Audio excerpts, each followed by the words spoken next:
않아서 능력이 좋을 때 그렇게 전화해주는 것이 아니라서 분명히 얘기합니다. 핍박 가운데서 자생적으로 거기서 일어나는 이겨보고 그 가운데서 성령이 나타납니다. 중국 얘기 많이 하지 않습니까? 벌써 뭐 오랜 세월 지났잖아요. 중국에 가본 목사님들은요, 거기 가서 예배드리고 설교하고 한 번 갔다 오면 또 가고 싶어서 어쩔 줄 모르고 왜 그럴까 없어요. 거기서 설교를 하면요, 처음에 딱 올라와서 그냥 할렐루야 아멘! 네, 난리가 나요. 그리고 거기 흥분이 돼가지고 무슨 말을 못하는 거예요. 그렇게 큰 축복이 무슨 임한다.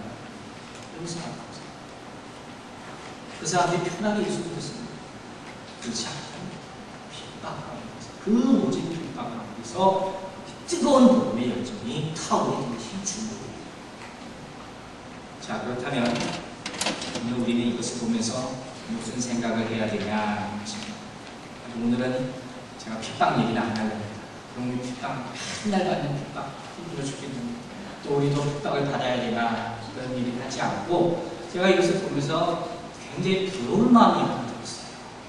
유대인들이 이렇게 하나님 축복받아서 했겠지만 이렇게 어떻게 퍼져나갈 수 있고, 또 때가 되면 또 다시 또 회당 아니면 또 이스라엘로 모여들 수가 있었어요. 이들이 신앙이 얼마나 대단한 것이고 이들의 결속력이 얼마나 큰 것인지. 그러면서 제가 이런 바람이 들었어요. 저기 이 땅에 사는 사람들이 딴 일 얘기도 안 하고 주일이라고 좀 다 좀 불러 모여졌으면 좋겠어요. 우리 교회로 오면 더 좋고, 그렇게 제 일을 취임해 주고 치워합니다. 여러분, 제가 재밌는 얘기를 하나. 한국의 어느 교회는 대전에서 서울까지 주일 예배 드리기 위해서 왔다 갔다 하는 사람입니다. 설교 가운데 나옵니다.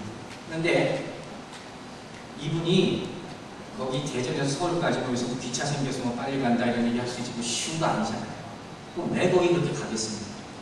뭐 얘기 들어보니까 그렇게 뭐 예배가 대단해서 가는 것도 아니에요. 누구 꼭 보고 싶어서 가는 것도 아니에요. 그럼 거길 왜 서울까지 대전에서 갑니까? 봤더니 이유가 하나 있는데, 그 교회는 예배를 시작할 때 예배하는 인도하는 목사님이 뭐라고 인사를 시작하면은, 오늘 우리가 뭐라고 시작했어요?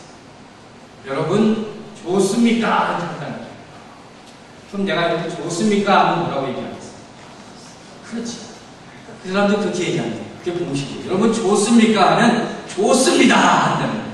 근데 이 좋습니다 하는 순간에 그냥 한 주간에 힘들고 어려웠던 것이 다 잊어버리고 몸 피곤했던 게 막 생기가 나고 또 갖다 듣던 마음에 확 뚫린다는 거예요. 그래서 그거 한다는 거예요. 근데 그 생각을 해보세요. 아무리 그래도 쉬운 일입니까? 대전에서 서울까지 왔다 갔다. 그래서 자기도 고민을 많이 했다는 거예요. 이거 내가 그게 좋긴 좋지만 이거 좋습니다 한 번 하는 것까지 가야 되나? 고민을 하면서 내가 6개월만 딱 해보자 결심을 하고 6개월을 합니다. 이 6개월을 싹 넘어서면서 어떤 생각이 드냐? 어느 순간에 갑자기 그런 생각이 들어요. 그 전에는 되게 좋습니다 하고 가긴 가지만 가면서 야, 이 교회가 왜 이렇게 멀리 있냐 이렇게 생각을 했는데 6개월이 딱 지나는 순간에 어떤 생각이 드냐? 아, 우리 집이 교회에서 왜 이렇게 멀리 있냐 이렇게 생각이 들었다니. 그럼 어떻게 생각하세요? 왜 이게 발상이죠? 예수 믿으면 딴 게 바뀌니까 생각이 바뀌어요. 어떻게 보면 이 관점의 시점이 변합니다. 여러분에게도 이런 은혜가 있으시길 바랍니다. 여기 넓은 데도 아니잖아요. 죄송한 말씀이지만 여기는 1시간간 그렇게 멀다고 생각해요. 또 보니까 아니에요. 배우면서 이제는 왜 이렇게 교회에 빨리 도착했나 그런 생각이 들기 시작합니다. 설교 들으시면서 왜 이렇게 설교가 기냐 생각하지 마시고 오늘 목사님 왜 이렇게 짧게 얘기를 하시냐 좀 더 하지. 그런 고백이 나올 수 있기를 주님의 이름으로 축원합니다. 자, 우리도 한번 해봤으면 좋겠어요. 저도 한번 해보고 싶습니다. 제가 여러분 좋습니다. 좋습니까? 하면 좋습니다. 합니다. 여러분 좋습니까? 좋습니다. 네. 얼마나 좋습니다. 뭐가 좋아요? 이 교회 오다 보면 경치가 얼마나 이런 교회가 없겠습니다. 와서 또 오다가 이 가족이 한 차 타고 오지 않습니까? 오래가면 이 가족끼리 얘기도 할 수 있어도 좋아요. 와서 찬송, 말씀 기도해서 좋아요. 또 끝나면 또 밥 줘서 좋아요. 좋은 게 얼마나 많습니다. 그래서 저는 교회 와가지고 짜증내고 싸우고 이해가 안 돼요. 그거 할 때가 아니에요. 여기는 여러분들 생각을 좀 바꾸시기를 주님으로 축원합니다. 아멘. 이제 마지막으로 이렇게 디아스포라가 흩어진 유대인들이 한 자리에 모였습니다. 한 자리에 모였어요. 그리고 그들이 처음 말한 내용이 무엇이냐? 11절 말미에 무슨 내용이 나옵니까? 다 하나님의 큰 일을 아람을 듣는다. 오순절 성령 받은 사람들이 이곳에 모여서 처음으로 각 나라의 방언을 얘기하고 하는 말은 서로 들은 얘기는 다른 것이 아니었어요. 내 무슨 심지어 잡게 된 얘기를 한 것도 아니고 내가 이방 땅에서 사는 게 힘들어 죽겠다 하고 고백한 것도 아니고 무슨 일을 얘기했겠습니까? 하나님의 큰 일을 말합니다. 여러분들도 이런 일만 말하게 되시기를 바랍니다. 아니, 간절히 바랍니다. 그렇다면 여러분, 여기서 말하는 하나님의 큰 일이라 무엇을 얘기합니까?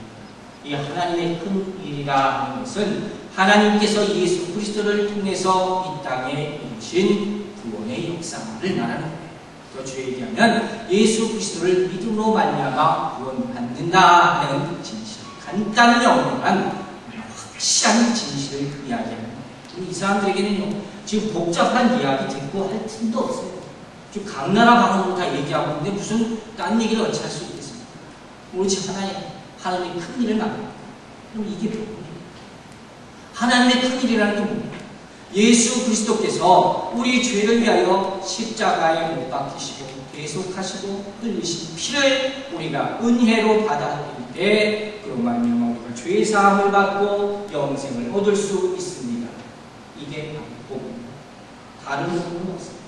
간단히 명료하지만 이 한 스테이트 안에 모든 진실이 담겨져 있다는 것입니다. 이 사람들은 오로지 그 일만 이곳에서 서로 말하고 들었다는 것입니다. 그런데 요즘 사람들 문제는 뭔지 아세요? 이게 너무 쉽대. 예수만 믿으면 구원 받습니까? 이게 너무 쉬워서 믿지 못하겠다. 참 희한하죠. 뭔가 좀 어려운 게 있어야지. 그러면 구원이라는 게 그렇게 쉽습니다. 왜 이렇게 생각을 하는 줄 아세요?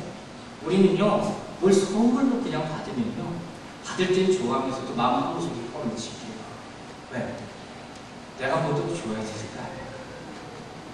그게 효과적이기도 하지만 예수 믿을 때는 이거 필요 없는 거거든요.